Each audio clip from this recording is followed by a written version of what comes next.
Today on episode 147 of Typical Chicago Fans, we have Sinkers and Floaters, the TCF Sports Minute, our power rankings of McDonald's foods, our NFL Week 3 pick show, panic button, and the TCF top 3 of NFL logos. Let's roll.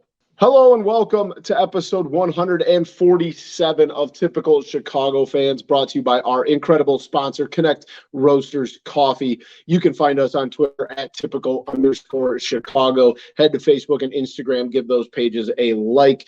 If you like our content in video form, you can find that on our YouTube page. So subscribe there. Just type in Typical Chicago Fans and hit the red subscribe button. Wherever you get your podcast, we are there, whether it's Spotify, Google Podcasts, Spreaker, Apple Podcasts, doesn't matter. You can find us wherever you get your shows at. You can follow me on Twitter at BoomyTCF, and of course, Zach at ZLilia Zach, we are bordering fall weather. It's been low 60s the last couple days. I as some bigger guys, I don't know about you, but I'm loving this. I got some joggers on right now. I had a hoodie on last night. So this is the kind of weather that I think we've been waiting for. Yeah, it's beautiful. It's sorry, I just watching a bet just absolutely get lost there. It's beautiful weather out. It's beautiful. Whenever I can put some sweatpants on with a t-shirt or with a sweatshirt or like a pullover or whatever, a crew neck, that's the best time of the year. Especially loving to golf. Went golfing last night. Like I said, I had a sweatshirt on, sweatpants. It's beautiful. I do not like sweating while I'm golfing. And so when it can be nice like that, 60s, 65, even 50s is a little chilly, but I'll take it. It's the best time of the year to golf, I would say. Unfortunately, though, it comes with the getting darker earlier. So it was like 7 o'clock last night, just completely dark. Yeah, that's for sure. I think yesterday was like perfect for me. It was like 63. I had shorts on and a hoodie. That's perfection to me. So I will take that, all day, or, joggers. To me, I got to mismatch. I got to have shorts and a hoodie, or joggers or sweatpants and a t-shirt. So that's my perfect weather right there. But let's go ahead and jump into it. We've got sinkers and floaters. My sinker this week is protesters, and this is specifically at the Laver Cup tennis match on Friday. A climate change protester rushed onto the court and lit his arm on fire. The match was suspended for a couple minutes to get this protester out of there. He was wearing a white T-shirt that said "End UK Private Jets," and literally put lighter fluid on his arm and lit his arm on fire, and the court started a little bit on fire from the flame too. But not only that, like, obviously, it's a pretty wild scene, but the guy's face when he lit his arm on fire, it looked like he was surprised that it hurt. Like, have you ever seen the picture of you really showed them them by lighting your arm on fire? What are we doing? And I'm all like, protest, whatever. I don't, exercise your rights. But what is that gonna do? Exact. That was my thing. It's like, that's not going to. We saw the guy burn his arm. You know what? We're done with the private jets. Yep, exactly. That guy lit his arm on fire. Have you ever seen the picture of like the Shaolin monk back during, I think it was the Vietnam War, who lit himself on fire and like died? No. Oh, it's like one of the most famous pictures in like the last 100 years, is this monk like in the middle of a street, just like doused himself in gasoline and lit himself on fire. But like, that guy just sat there. I think it was on the cover of a Rage Against the Machine album. And this guy just kind of like took it, and this guy just set his arm on fire, and he looked like terrified that, I almost feel like if you're going to go, you got to go like, with the monk, right? You got to like take it like a champ. Mm-hmm. And this guy was like surprised that his arm was on fire. I was kind of mind blown by his reaction. I'm like, dude, yeah, that's fire on your arm. It's going to hurt. All right. My sinker, you're going to be able to hear it for a lot of the show, is crickets. Crickets Yeah. are the worst. There's a cricket in Boomy's basement. We've all had to deal with a cricket that like you just can't find. You hear it, but you can't find it.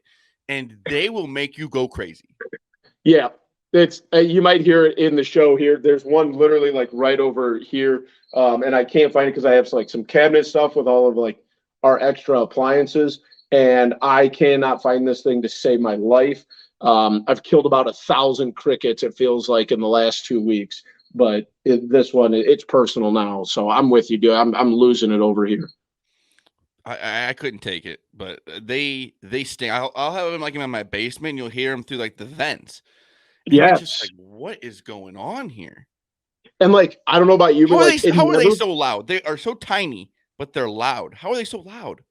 it doesn't make any sense. And like I don't know about you, but like especially like down here in the basement with the concrete walls, like the sound just reverberates and you can never tell exactly where it's at. Like right now I think it's here, but there's also a good possibility it's over on the other side. Like you just can't tell where the hell these stupid things are at.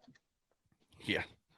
So if you see me throwing stuff throughout the show, there's a reason. I'm throwing stuff in the general direction to get this thing to shut up. So I'm losing it over here. So Do they thank get you like for that, Jen. scared? I think like if you make noise by them, they get like panicked, and that's when they like don't make noise for a couple minutes. So They try to be silent so that they can't be found. yeah, I guess. But this thing's making me lose my mind. I'm about to tear this basement apart when we're done recording this. But if I do go crazy, I could, just refresh myself like the nice people of Florida who are my floater. And that is because a Florida highway was temporarily closed on Wednesday after a semi-truck trailer carrying a gigantic load of Coors Light turned over on the highway, spilling a sea of silver cans as far as the eye could see. I can imagine some of the great Floridians that we've read about or talked about on either the Wacky Web story or here on Sinkers and Floaters. I'm sure if you were in a 20-mile radius, you were jumping in your car or getting a ride to the highway to pick up as many Coors Light cans to refresh yourself here. But it was just insane. I mean, just Coors Lights as far as the eye could see. The cans really held up well too. I mean, there's a lot of full cans there. I mean, I'm just saying, like, especially in a state like Florida, get the people out. You'll have that thing cleaned up in 20 minutes. I would be somebody out there at least trying to get a 24 pack. At least, I mean, or just take your car out and fill the trunk up and, grab your scoop shovel and toss it in and call it a day. Oh, that's a dream. I don't even like Coors Light, but I mean, I'd still take free Coors Lights. I mean, I'm not going to turn free down beer, free free anything. beer. Yeah, exactly. Who am I to judge? So my floater is, I don't know if you've ever seen these videos, Boomy, when somebody it's like a big flood on a road and then they find a drain and they somehow figure out like, oh, he's got to clean the drain out, and they clean the drain out and all the water just goes in, and it's just like so satisfying. Yes, I actually follow someone on TikTok who does this like in parking lots and in cities. And I found somebody on Instagram that had like a bunch of videos of people doing it. That's so awesome. Like, oh, we clean all the leaves off of here. Boom, the flood is gone. Yes, I'm with you, man. I love those videos. It is crazy though. You could sit there for like an hour and then you're like, what did I just sit here and watch? Yeah, exactly. You definitely fall down the wormhole of, That makes me want to go out and try and find some area that's flooded and like fix it. Yeah, just like start pulling stuff out of gutters and drains and stuff. So I'm with you, man. I enjoy those as well. One I never thought, there's a lot of like random stuff on TikTok. Like I'm deep in like the rug cleaning industry and TikTok where they take that is insane. Some of the stuff that they get out of there. Oh, ones you don't even think have like any design or pattern, and then when the guy's done, then it's like brand new. I'm like, this is so satisfying. All in on those. Let's jump into the TCF Sports Minute. We'll be quick on baseball here because it's a sad state of affairs. Cubs 62.5 games out. They have been mathematically eliminated within the last week. To be completely honest with you, but either way, they are showing a little bit of promise. I mean, they're winning games. I mean, games that mean nothing with the Marlins and the Pirates, but you're also seeing some stuff out of younger guys that you're hoping are going to be a part of this team going forward. It's the end of the season for a team that did exactly what most people expected their season to be like. I always forget how to say his name. The kid we got from the Yankees. Yeah, you're not going to get any help from me because I can never remember it either. He had an immaculate inning the other day. That I never realized how rare that is. Yeah, those don't happen super often. 9 strikes, 3 strikeouts. He is going to be a piece for the future, and I am excited about some of these pitchers. And you kind of see they made some. Say what you want. The Scott Efros trade or whatever, that's gonna play out huge over the next few years. Like they got some good pitching.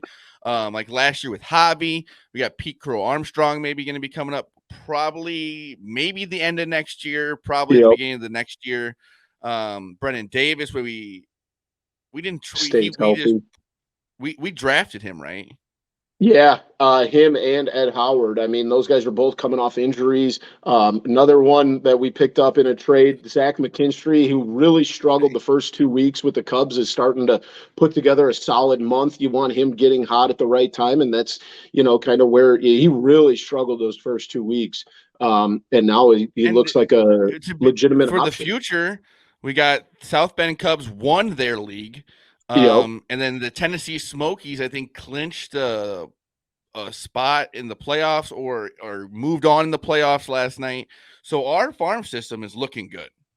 And I want to say the Iowa Cubs are going to the playoffs too. I'm not 100% sure on that, but a lot of good stuff coming in the pipeline. 3 years ago we had like the worst.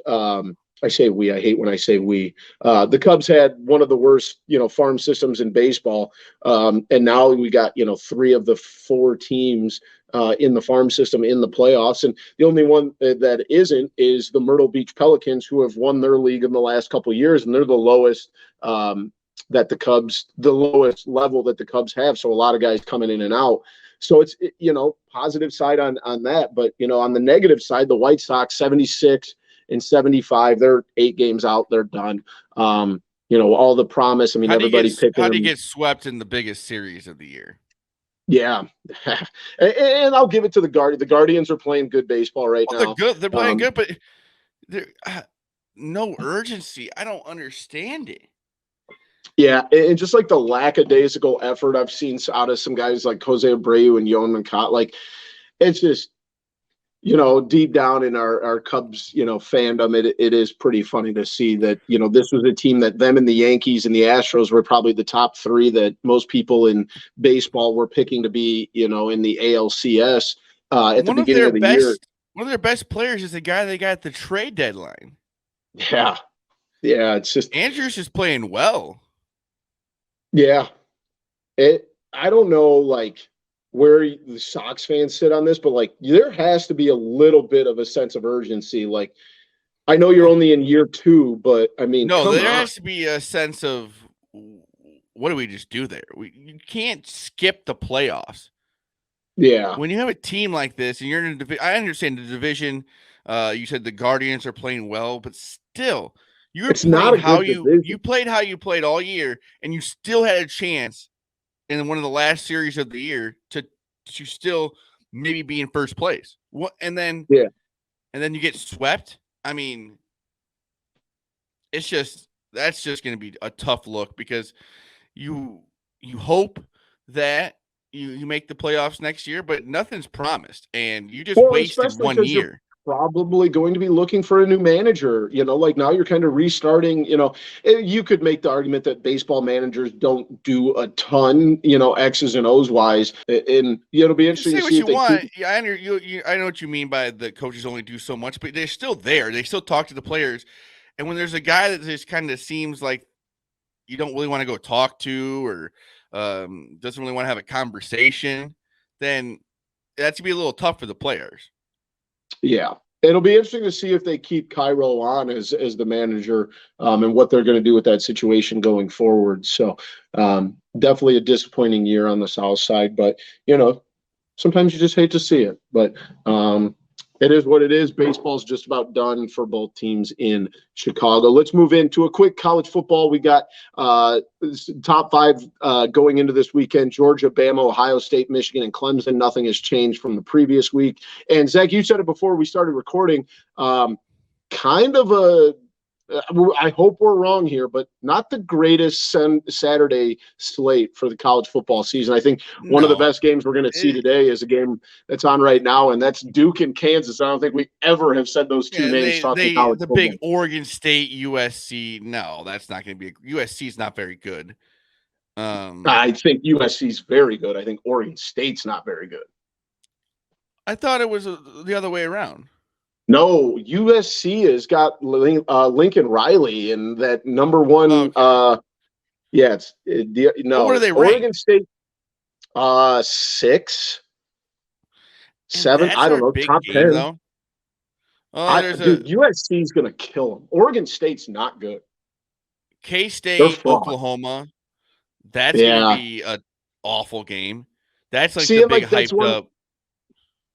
Yeah, if that's the game we're hyping up this week, I don't know. I could take or leave. I hope I'm wrong. I hope that Oregon State gives USC a game so we have some late night action to watch. I hope that Kansas State, can play with Oklahoma. But from the looks of things, and we're sitting here in the trust tree where we're recording this on Saturday morning. Some games have just started, but looking at it a couple hours, when this gets published, we're probably going to be wrong about this, but I'll take that risk because this slate just doesn't look fantastic for today, if we're being honest. And a lot of these teams, I understand you're gonna have a few games where you're gonna play teams that aren't very good, but Michigan, these teams should be forced to have to play a little bit harder competition at the beginning of the year. You shouldn't be just easily 3-0. Yeah. When you're talking Hawaii and UConn and you're 2 of your first weeks, we're not really. And now they're starting conference play. They got Maryland today, but I don't know. It's just they're third. That's 25-point favorites in this Maryland game. Even though they are losing to Maryland right now, as I just said, that they are losing 13-10. I guess right now we also have going on Clemson and Wake Forest. That's a pretty big game, but it is. But Clemson's up 7, and they're still 13.5-point favorites. That's still not a very good. I mean, you know what I mean, though. I know what you mean, ranking wise, but it's I'm trying to find the Alabama game. Who does Alabama play? They play Vanderbilt. They are 40-point favorites. Yeah, a lot of big spreads in a SEC game. Yeah, it's not they're playing some random school. They're playing an SEC school, and they are 40-point favorites. Yeah, hey, but shout out Vanderbilt, though. Shout out Vanderbilt. They have already hit the over 2.5 wins for their season total. Yeah, you just had to bring that up because they shouldn't have won last week when they beat my Huskies. You should have won that game, and they pissed it down their way. Imagine taking the over 2.5, and you are 4 weeks into week 0, and they're 3-1. Yeah. And there's other games looking at here, Notre Dame and North Carolina, that might be a good game. I don't think Notre Dame's very good. Shout out our guy Bobby. UConn plays NC State today. Yeah, and UConn, Bobby texted me the other day. Their quarterback 1, running back 2, wide receiver 1 and 2 are all out for the season with major surgeries already, and we're only in week 4. I mean, that has got to be about as bad a luck as you can have. Yeah, your 4 best offensive players are done. I'm not saying you're not right that USC is really good, but they are only 5.5-point favorites on the road.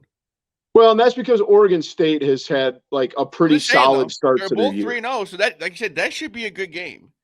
Now I hope so. I mean, Oregon State. And the night that's at 9. What time is that at? 8:30. 9:30. We have Stanford, Washington. Should be a decent game. Stanford always plays pretty well against them. And then Utah, Arizona State.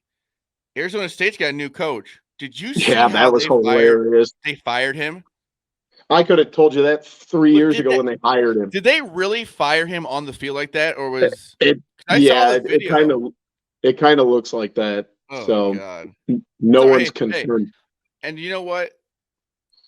He's gonna get a nice little buyout, so I can't be mad Yeah. about. You can't be mad about that at all. I've heard or I've seen rumors online that there were members of the Arizona State athletic staff that was leaking like important information to opposing schools to expedite this process because Herm Edwards is just not very well liked, and Hey, I get that. speaking of your NIU Huskies, Yeah, I don't want to talk. It's going to be a bloodbath. I understand, but that's a big game. ESPN2 against Yep. Kentucky. That's just exposure. Well, and the problem that I have with it is that they should be going into this game at 3-0, and they've pissed away 2 games the last 2 weekends. They barely beat Eastern. They should have beat Tulsa. They come back. They had had a chance to win the game late, couldn't take care of it. They were up 10 on Vanderbilt and pissed it away.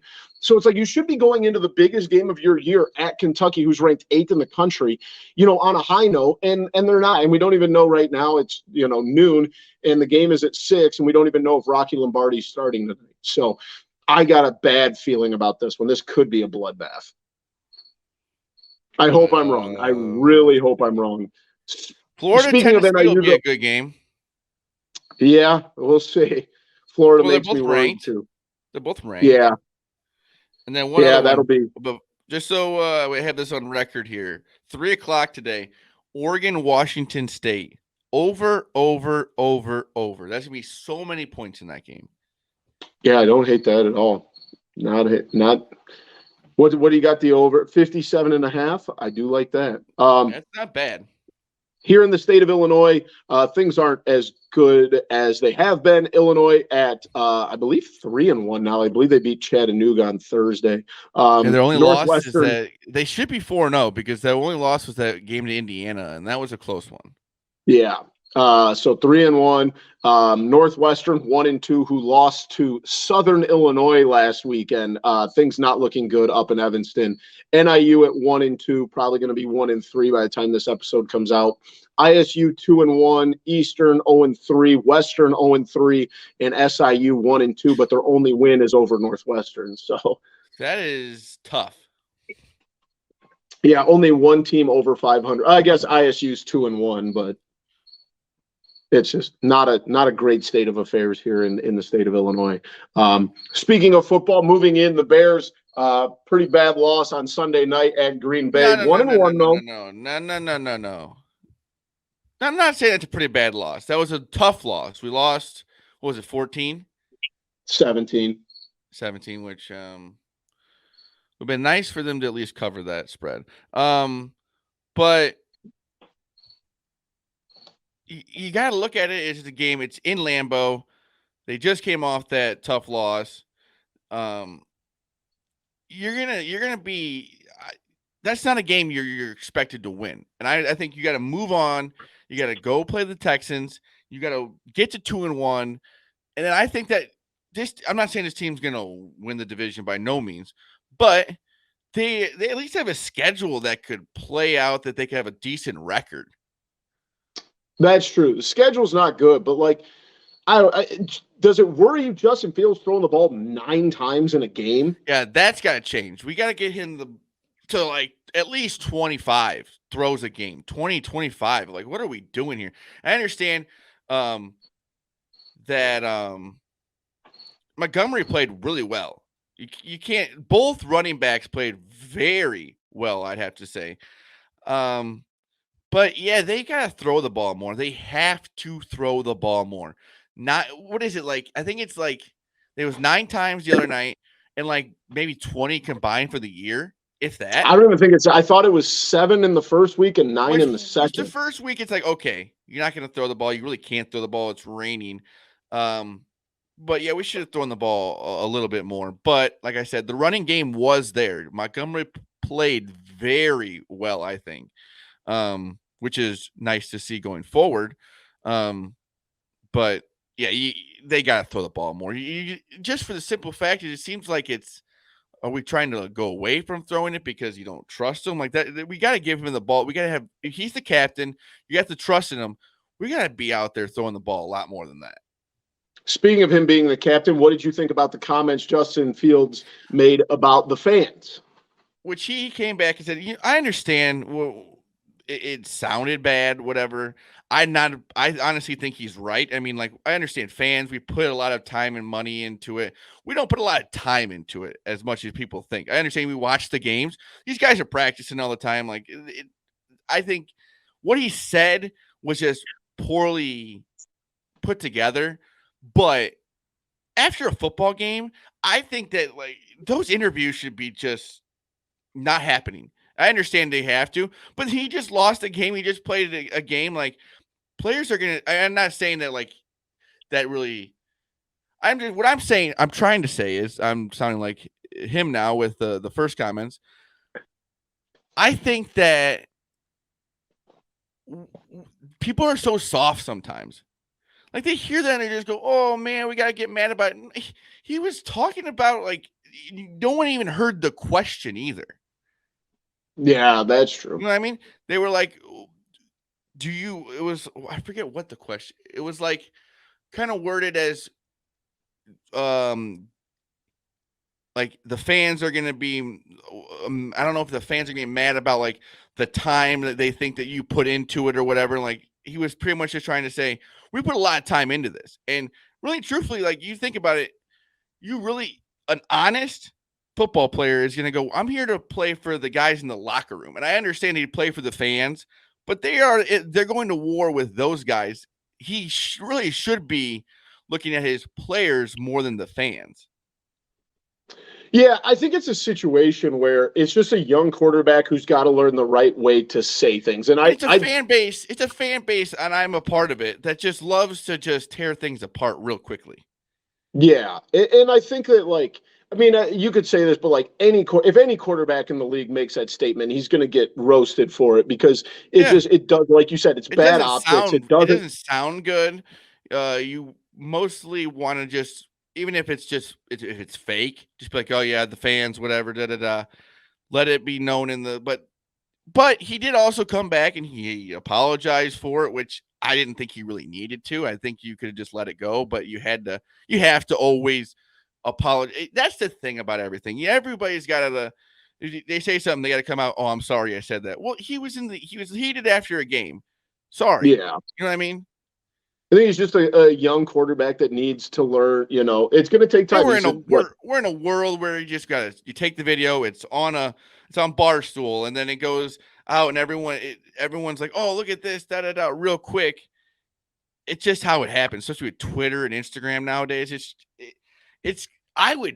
You would love to be a professional quarterback or whatever, but with social media nowadays, it's got to be so tough. Like, you just stay away from it, I guess. But every little thing is blown up.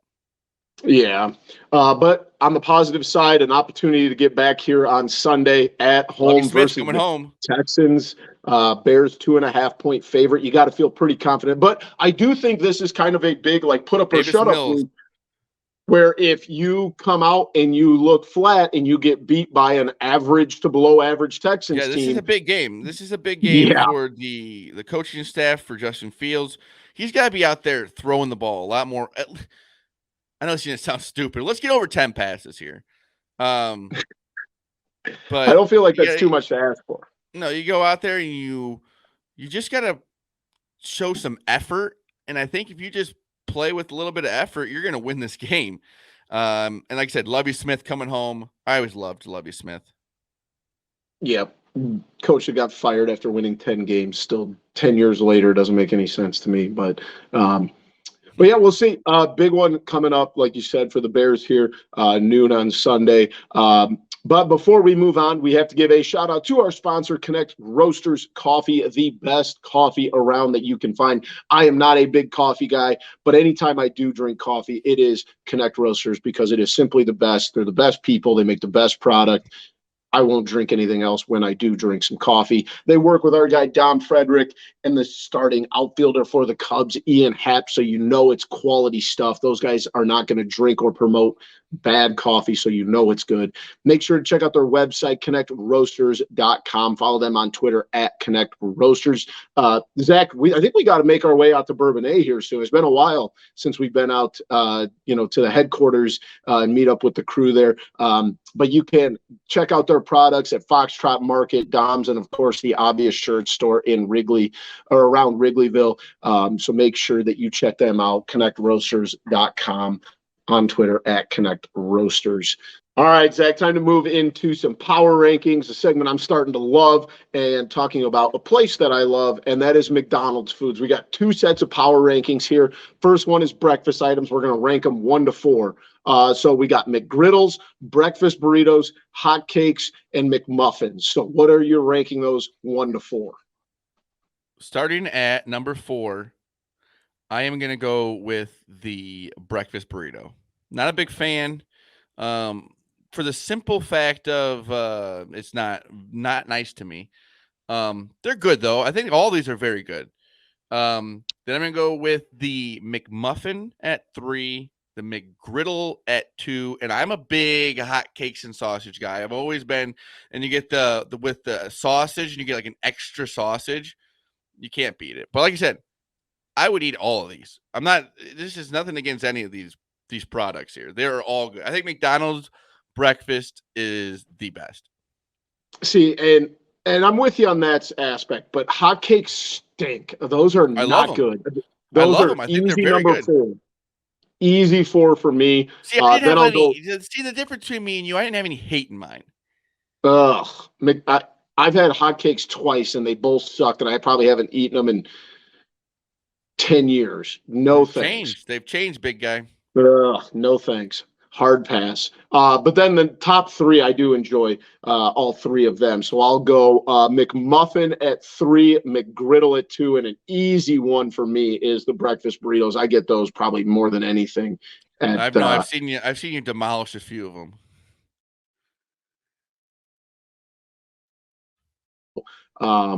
That's an easy one for me at number 1. Let's move into 30 a.m. Rumor is they're bringing all day breakfast back though, so there's that's insane. They don't do that.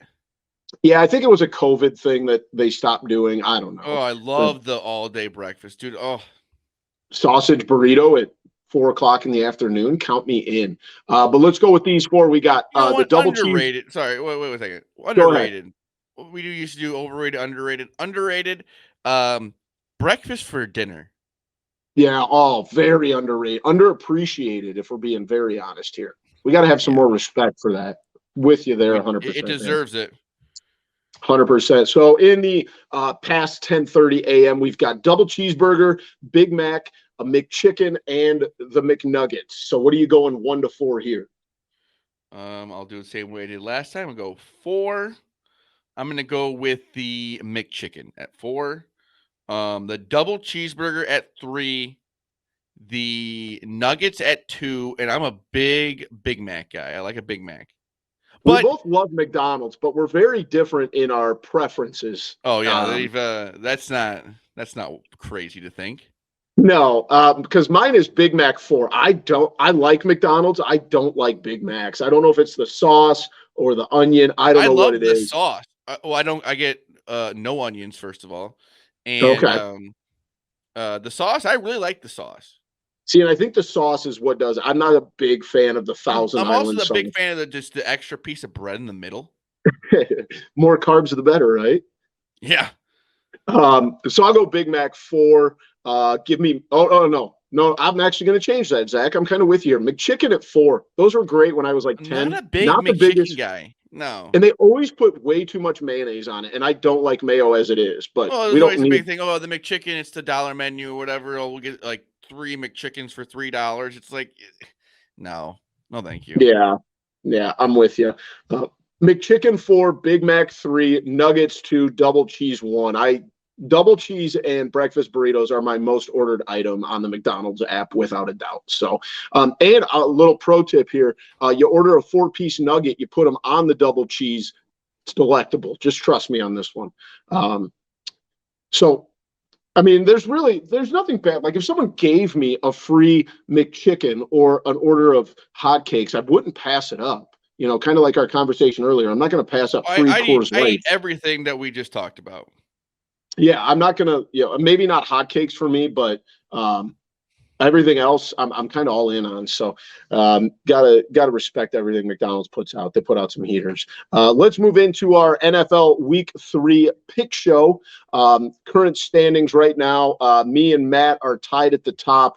Still not great here. We're down units this year, all of us. I am at 6-6. Maddie is at 6-6. We've gone 3-3 the first 2 weeks. Zach went 2-4 last week. He's sitting at 5-7. And then we have Pigoy, who is 4-8 in the basement of the standings. We not do well. No one over 500 is not a good look. No, not at all. Let's go ahead and get started with the noon games. And just for everyone out there, we will have Maddie's and Pigoy's picks on the graphic that gets released Sunday morning. So make sure you check out their picks. Obviously, every Sunday morning. The graphic is out every Sunday morning. Pigoy puts that out on the Twitter. I'll start trying to put that on the Facebook also, so everyone knows our picks. But yeah, that will be out tomorrow morning with the Maddie and Pigoys. Everyone will be waiting on those. Shout out Pigoy. He is the graphic master. So, but let's go ahead and jump into it, Zach. Our noon picks. I am going to take the Tennessee Titans at home, +2. I know they're not looking good so far, but I just feel like the Titans are going to get right this week. I am not impressed with the Raiders. Everybody was on them early in the year. I'm just not really on the Raiders right now, and I think the Titans are going to win this game and be all right. In my other game, I am going to take the Vikings -5.5. I do think the Lions are a little friskier than they have been in the past, but the Vikings at home coming off an embarrassing primetime game, obviously primetime Kirk Cousins, they're going to get right at home. And it does worry me a little bit because, Dan Campbell is the master against the spread, but I do think that the Vikings are a better football team and are going to win this game by at least a touchdown. I love that because I have them in a survivor pool. I'm going to take the Kansas City Chiefs -5.5. The Colts stink. The Colts are not trap. Good. That's a trap line, though. No. That's what you think. That's what they want you to think. But you're probably right. Kansas City is so much better. They should be so much more than a 5-point favorite, though. That worries me. It opened at 2.5, Boomy. That scares me. I'm just saying. Well, I'm just saying this. I have no faith in Matt Ryan and this team. Yeah, I'm with. I don't disagree. That line's 1-1. Scared. And then I'm going to take the Chicago Bears 2.5. Is it 2.5? Right? Yeah, that's what I put right here. But it's on the what is that? Sports Action at 3. But we could go 2.5. I'll give you 2.5. That's what I betted at last night. I'm with you. I've already bet this game. I think, Lovie Smith coming back. I do think they're going to open up the play call a little bit and let Justin Fields throw it a little bit more. And I'm with you. I've already bet this. I just didn't include it. This is a special pick from Z-Lil here. Over 39. That seems these aren't the best defenses you've ever seen in your life. Yeah. That does seem Davis Mills can low. Throw the ball. But it also worries. I saw that as well. That one does worry me, though, because unders are just hitting like crazy this year. I know, but it's going to be a nice little, probably 60-degree day at Soldier Field. It's not. I don't think it's supposed to be rainy. You never know. And two teams that I think could score some points, just to the simple fact of I don't think the Bears defense is playing well, but we'll see. Moving to the afternoon, I have got the Seahawks -1 in arguably the ugliest game I've probably seen in a long time. They host the Falcons. I do think that the Falcons might be the worst team in the NFL. And I just think that Seattle, they look good in week 1, didn't look so great last week, but they're at home. Falcons are terrible. I'll take the Seahawks to win the game. So at least, -1, I think they're going to cover that. And then I'm also got the Rams. The Rams -3.5. I still don't think they're quite right yet. They still have a little bit of work to do. And with that being said, this is a good opportunity. Everybody said, "Oh, they pissed that one away," late last week. They didn't lose the game, but they looked terrible against the Falcons. And I think they're going to find at some point they are going to get right. And I just keep banking on the Rams finding that comfort zone. And Kyler Murray is just so hard to trust. So go ahead and give me the Rams -3.5. I'm going to go Chargers -3.5. I think that's a ridiculous line. I understand Jacksonville played pretty good last week, but the Chargers, Justin Herbert, this team is I think this team is going to be very good. No, they're only 1-1, but Justin Herbert, like a top 5 quarterback in the league right now with just the way he's been playing. I don't think at home 3.5. What happened here? Because it opened at 10. Even better, Zach. I'll give it to you at 3. I see it on ESPN right now at 3. Is there So an I won't make injury you. somewhere that I don't know about? Well, there's people don't know if Herbert's going to start. Oh no! Well, you know what? Either way, taking it. Hopefully, all right, fair enough. What's your other crazy one? It's crazy that's not going to be known until game time. Yeah. And then I'm going to take. I think this is going to. I'm doing it because I know I have a sharp line on this. Packers +1 against the Bucks. No Mike Evans. I don't think the Tampa Bay Bucks are very good. I would like to agree with you. Good defense, but I just don't see it from that offense. And I think that the Packers, they played well defense last week. I don't know. I'd like to agree with you. Sammy Watkins is out, and we saw him targeted quite a bit more in week 2. So goodness. It looked like, yeah. So Sammy Watkins is out, but if you have Allen Lazard, I have to take it again. But I think you'll be all right. Sammy Watkins is obviously the second option there behind Allen Lazard. I think Tampa is just, especially without Mike Evans. Yeah, and they looked terrible against the Saints until there was that fight the other night. So I don't know. I'm with you. I think the Packers are going to win, but we'll see. Moving to Sunday Night Football, we have the Broncos hosting the 49ers. I think the Broncos are huge frauds, although I do feel like this is a do-or-die weekend for the Broncos, because if you lose and go to 0-3, it's over. I will still take the 49ers. Jimmy G going to cover. Played pretty well once he came in, and now it's, he's the quarterback the rest of the year. Their insurance policy paid off. 49ers are going to win that game pretty easily, I think. I'm with you. I think that the spark of Jimmy G is also there. I don't think that Denver is good at all. I don't think Russ is going to save the world here in this game. And I think, like you said, Jimmy G he makes them a better team, which is crazy to think. And I apologize. I said that wrong. The Broncos are 1-1. They won't fall to 0-3, but 1-2 is still a big hole to climb out of if you do drop this one.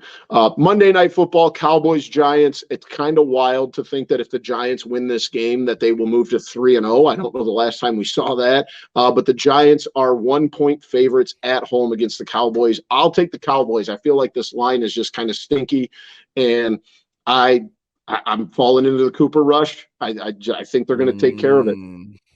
I'm going with Giants here. I think the Giants will win this game at home. Dallas, I don't know what happened last week. That was a fluke. I think that the Giants are going to go to 3-0, which is a wild thing to say. That is wild. But make sure you check out the graphic. Like Zach said, it'll be out Sunday morning with all of our picks, all 4 of our picks.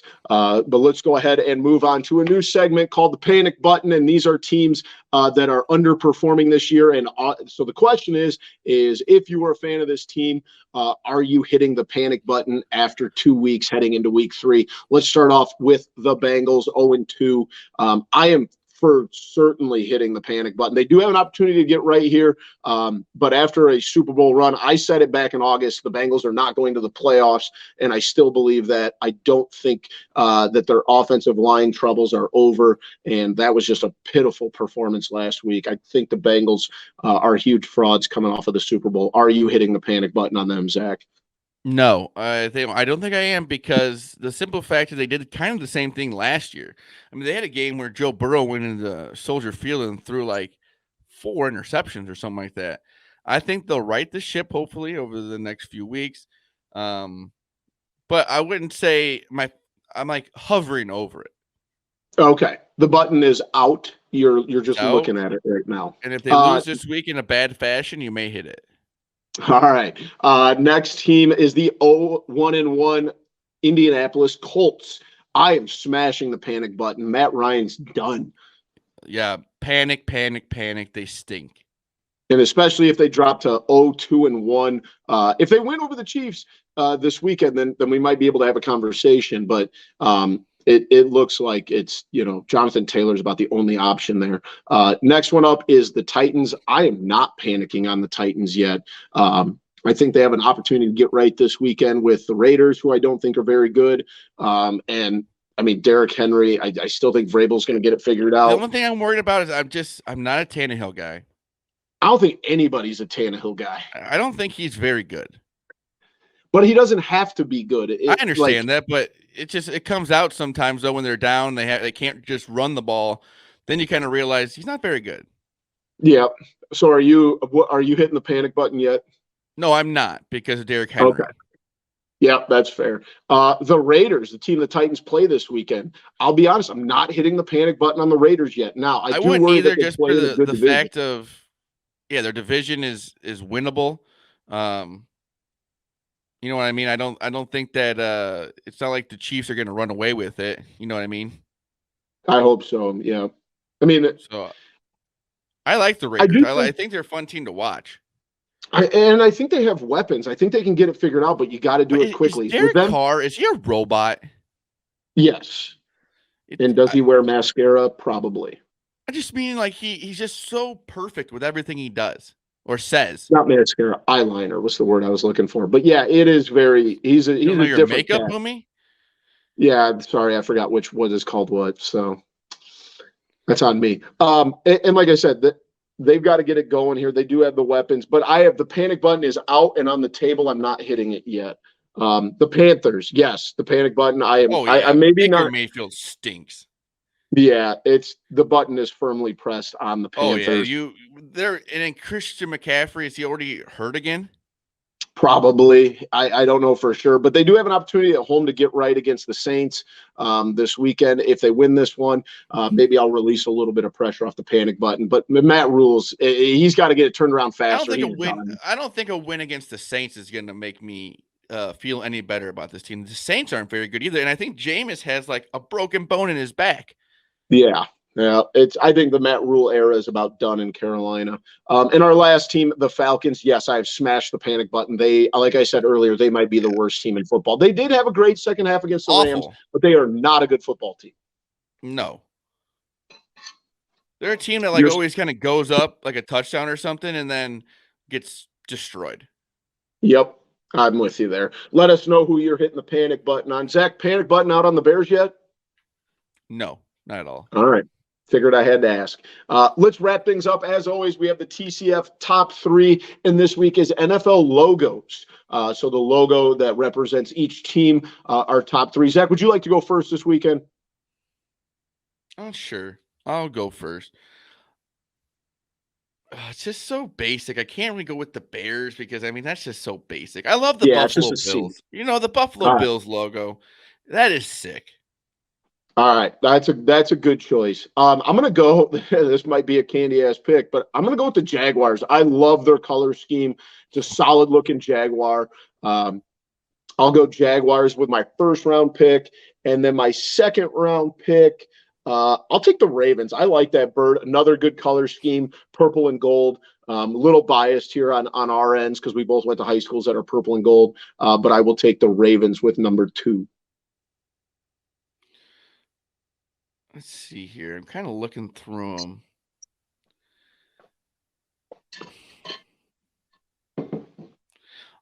I do like the Tennessee Titans one. It's like on fire. You took my third rounder.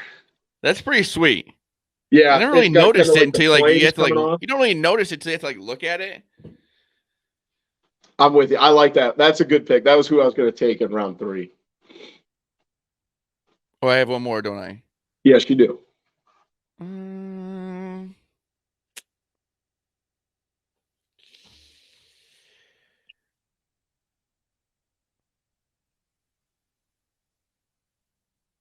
No pressure.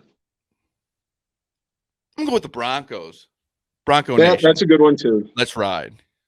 That's a good one. My third round pick, I'm kind of torn between two here, but I'll take the Buccaneers. I love the sword with the flag hanging off of it. It's tethered like it's been on a pirate ship all, for years on end. So I'll take that with my third. My honorary mention here. I had the Chargers. I love the lightning bolt. Love the bolt. There was like another one. the Rams new one. Yeah, the LA with the horn. That's a good You said one. Raiders, right? No, not the Raiders. I think the Raiders is boring. That's kind of cool. Nah. Yeah, if it was 1974. Well, Texans, I don't hate the Texans. Logos. Little Texas Our teams skull both there. have the most boring logos. Yeah, we both do not do. I was gonna bring it up that we couldn't take. Yours is a filled-in Bears logo. Like the Bears is just like a half circle, and then yours is a full circle, or like it's a G, but everything's filled in. Yeah, they're both very, very old and true. I have to say we have the bottom two. There's no creativity there. The Jets. I think the Jets is the worst. Oh yeah, and I'm not a big fan of the Dolphins either. I don't like that Dolphins logo. Yeah, that's a weird looking dolphin. Well, then the Commanders is just a W. But I think that's a cool W. Like, yeah, the way they made a W look cool. They need like a mascot, or like the Eagles have an eagle head. Like you got to have some sort of soldier as your primary logo. So let us know which ones we missed, or if you hate any of ours. But that was episode 147 of Typical Chicago Fans. We thank you for joining us. Thank you to our sponsor, Connect Roasters Coffee. Make sure you check them out at Connect Roasters on Twitter and their website, connectroasters.com. You can find us on Twitter at typical_Chicago. Head to Facebook and Instagram, type in Typical Chicago Fans. Give those pages a like. Head over to YouTube. Subscribe to our page there for all of our content in video form. Wherever you get your podcast, make sure that you subscribe, rate, and review if you can. You can find me on Twitter at BoomyTCF, and of course, Zach at ZLiliaTCF. We appreciate you joining us for episode 147 of Typical Chicago Fans. We love you all. Peace.